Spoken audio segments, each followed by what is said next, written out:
बिस्मिल्लाहिर्रहमानिर्रहीम और अस्सलामु अलैकुम। इंटरप्ट की जो लेक्चर सीरीज़ है उसको हम लोग कंटिन्यू करते हैं और इंटरप्ट लेक्चर सीरीज़ में हम लोग इस लेक्चर में देखेंगे कि हम लोग कैसे एक इंटरप्ट को हम लोग इनेबल कर सकते हैं अपने इंटरप्ट्स को, या हम लोग कैसे इंटरप्ट्स को डिसेबल कर सकते हैं। तो उसके लिए ये बेसिकली हमारे पास एक आर्किटेक्चर है, ये इम्प्लीमेंट हुआ हुआ है, जिसके अंदर आप देख सकते हैं कि आपके पास एक एंड गेट है। ठीक है। इसके पीछे एक और गेट है। उसके बैक एंड पे आप लोग अगर देखेंगे तो आपके पास पी एक एंड गेट है जिसकी एक इनपुट PEIE है, पेरिफेरल इंटरप्ट इनेबल। वो ये कैस्केडेड हुए हैं ये सारे गेट्स, और सबसे आखिर में हमारे पास एक और गेट है। ठीक है। तो इसको यहाँ से स्टार्ट करते हैं कि हमारे पास ये GIE है, हमारे पास ग्लोबल इंटरप्ट इनेबल एक बिट है। वो एंड हो रही है आपकी किसके साथ? बेसिकली इन तमाम जितने भी इंटरप्ट हमारे पास आ रही हैं, इन सब के साथ क्या हो रही है? एंड हो रही है। तो अगर इस बिट को हम लोग ज़ीरो कर देते हैं, ठीक है, इस GIE को ज़ीरो कर देते हैं, तो अगर मैं कहता हूँ timer zero interrupt flag high है, INT zero I, external interrupt zero enable है, एक्सटर्नल इंटरप्ट वन इनेबल है, एक्सटर्नल इंटरप्ट टू इनेबल है, टाइमर वन इंटरप्ट फ्लैग हमारे पास है। इसी तरह हमारे पास टाइमर टू इंटरप्ट फ्लैग है, ट्रांसमिशन का इंटरप्ट फ्लैग, रिसीविंग का इंटरप्ट फ्लैग है, उसके अलावा पेरिफेरल इंटरप्ट फ्लैग, पोर्ट भी चेंज इंटरप्ट फ्लैग आई है। सारे के सारे इंटरप्ट फ्लैग्स आई हैं, या कोई एक भी इंटरप्ट फ्लैग आई है तो यहाँ पे हमें क्या मिलेगा? वन मिलेगा। ठीक है।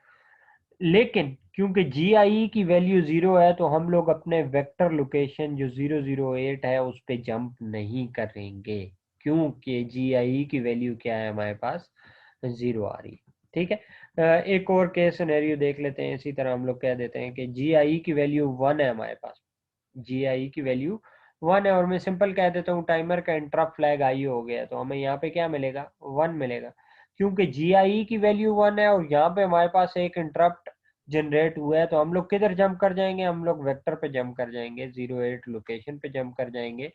जो प्रीवियस वीडियो में आप लोगों ने देखा होगा कि आप लोगों का 08H आपके पास हाई लेवल इंटरप्ट था, जो आपकी हाईएस्ट प्रायोरिटी इंटरप्ट की थी, वो 08 लोकेशन पे आपको रीडायरेक्ट कर लेता है।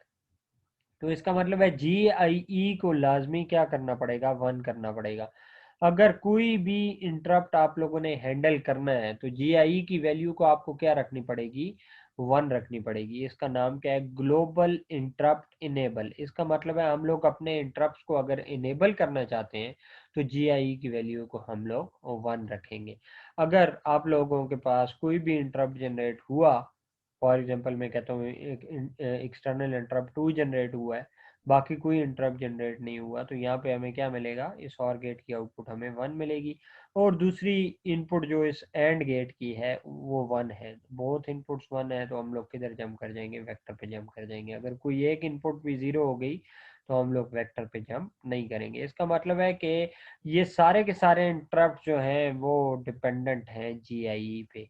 GIE को हमें क्या रखना पड़ेगा? वन रखना पड़ेगा। GIE जब भी बोलूँ इसका मतलब है ग्लोबल इंटरप्ट इनेबल हमें करना पड़ेगा। और ये एक बिट है, सिंपल वन बिट है, ये पड़ी हुई है इंटरप्ट कंट्रोल रजिस्टर में, और इसको हम लोग वन कैसे कर सकते हैं?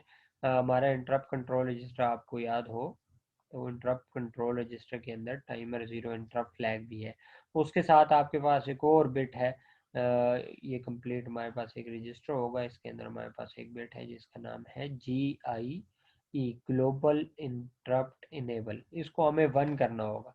तो हम प्रोग्रामिंग में क्या करेंगे कि इस बिट को वन कर दें। जब भी हमने इंटरप्ट हैंडल करने होंगे तो हमें इसको क्या कर देंगे? बिट सेट फाइल, ठीक है, interrupt control register comma GIE, ये इंस्ट्रक्शन हम लोग अपने मेन कोड में लिख देंगे। और अपने मेन कोड में जब हम लोग ये इंस्ट्रक्शन लिखेंगे तो अब अगर हमारे पास कोई इंटरप्ट जनरेट हुआ, कोई इंटरप्ट फ्लैग हाई हुआ, तो हम लोग किधर जंप कर जाएंगे? अपने वेक्टर टेबल पे जंप कर जाएंगे। और वेक्टर टेबल में हम लोग क्या करेंगे?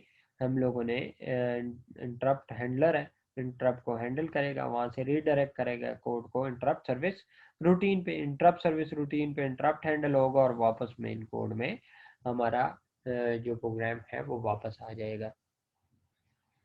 तो ये बहुत ही इम्पोर्टेंट स्टेप है। और अगर हम लोगों ने इंटरप्ट्स को डिसेबल करना है तो सिंपल हम लोग क्या कर देंगे, यहाँ पे बिट सेट फाइल की जगह हम लोग क्या लिख देंगे, अगर बिट क्लियर फाइल लिख देते हैं तो इसका क्या मतलब है कि अब हमारे इंटरप्ट्स क्या हो गए हैं, डिसेबल हो गए हैं।